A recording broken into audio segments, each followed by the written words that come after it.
ideas with you. As we go in, the election's what, 6 weeks from today? Something like that. I should know these things. 6 weeks from today.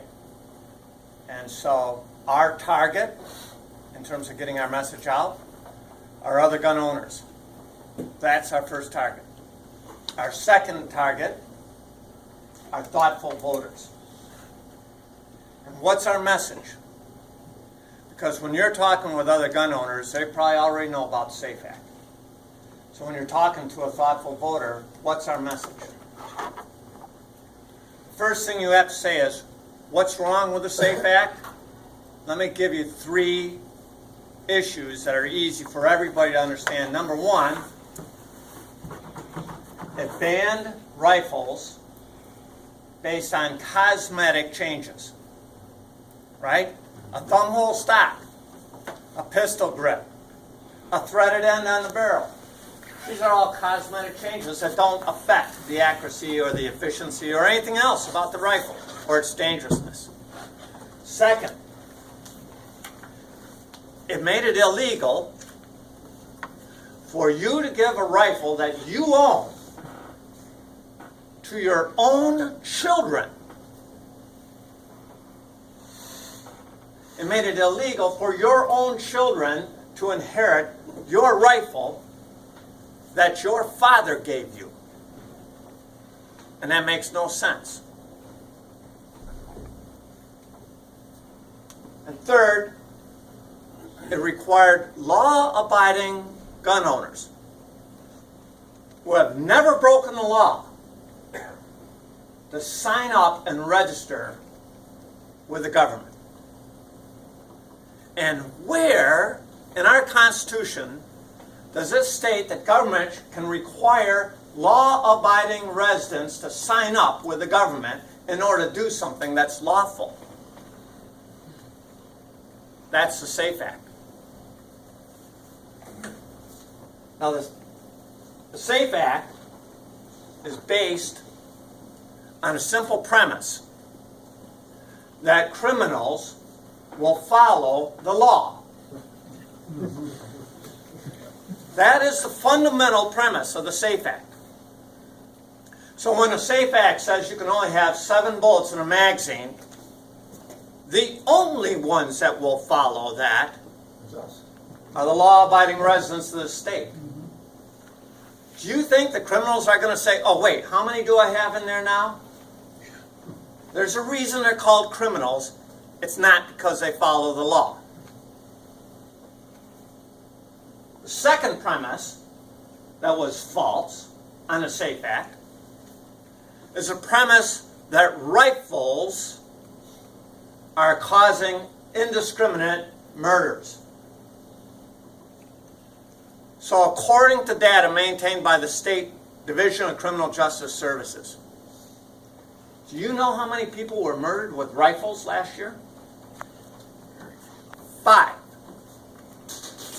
Let's put that in perspective, okay? About 55 people were killed by subways in New York City. Your chance of being killed in a car is thousands of times higher than the chance you'd be killed by a rifle. Then you look at the question, okay, if you really did think that rifles were causing all these murders, the SAFE Act makes absolutely no sense, does it? No. Because what did it do? It said to those 5 or 6 million people who have rifles that we now define as dangerous, what do you have to do with those rifles? Oh, you get to keep them.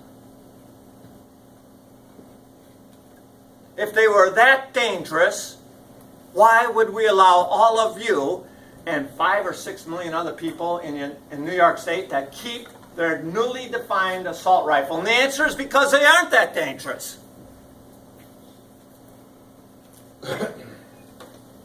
But here's the insidious part of the SAFE Act.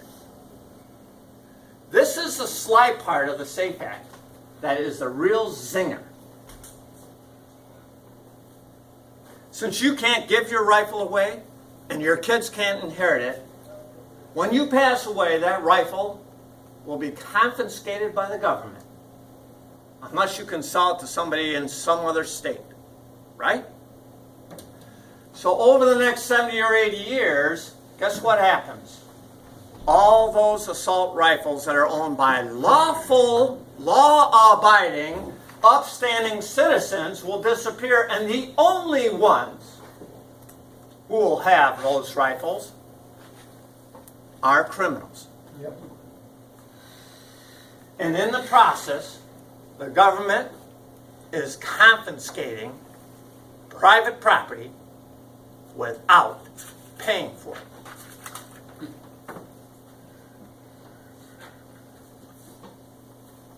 When we see a dramatic loss of liberty, like you saw in Germany during the 30s, anyone from the outside said, whoa, what's going on in that country is horrific. The most dangerous loss of liberty occurs over time. It's that slow erosion of your freedom. It's a lot like getting old, right? One day you realize you're not young anymore. And I know that doesn't apply to you, but it does apply to me. And you can take my word for it. And that is exactly what the SAFE Act does, right? Right. Because it starts out and it says... You don't have a gun and all the criminals do. Right, and it starts out by saying, oh, don't worry about it, you get to keep your gun. Yeah. And they take those guns away a little bit at a time, just as they're taking your freedom away. Mm-hmm. Same difference. Exactly the same difference. Now, here we are, on the verge of an election. And we have 5,000 to 6,000 gun owners who are asleep because they don't realize they've already lost their gun. It's just a matter of time. Because they can't give their gun to their own children. So, what do we have to do in the next 6 weeks? In my opinion, it's twofold. First, this election gives us an opportunity as citizens to send a message that can resonate across New York State. And that message is, don't mess around with our fundamental liberties, with our fundamental constitutional rights. In order to send that message, you have to do two things. First, you have to deliver the message. And that means that all the politicians who are out there have to hear that the reason you're voting the way you are is because of the SAFE Act. So every sign in this county that says repeal the SAFE Act, you want next to that sign the sign of those politicians who oppose the SAFE Act. Because you want to send that message, right? Yep. This family opposes the SAFE Act and supports these politicians who are committed to changing or repealing it, right? By the way, don't stop on some stranger's yard and start putting up political signs without talking to them. They might be related to one of the other candidates. Daytime only. The second thing, of course, we have to do is we have to get the vote out. And it's astounding how few people vote. We've been talking about it here. And that means your kids who aren't going to inherit your rifle need to get out and vote, right? And their friends. And they need to be telling people the reason we're voting is because we are fed up with the nonsensical, illogical loss of our liberty. It's that fundamental, and it's that important. So I'm here to say, anything I can do to help you in that message, I will. and I will give you the heads up. I will be sending out a press release with my position on scope and on the SAFE Act and the loss of our liberty. And I will also post it on my Facebook page. And your responsibility, if you agree with it, is to forward it on to your friends by reposting it on your Facebook, by getting on the Post-Journal or the Dunkirk Observer's blog, and voicing your opinion.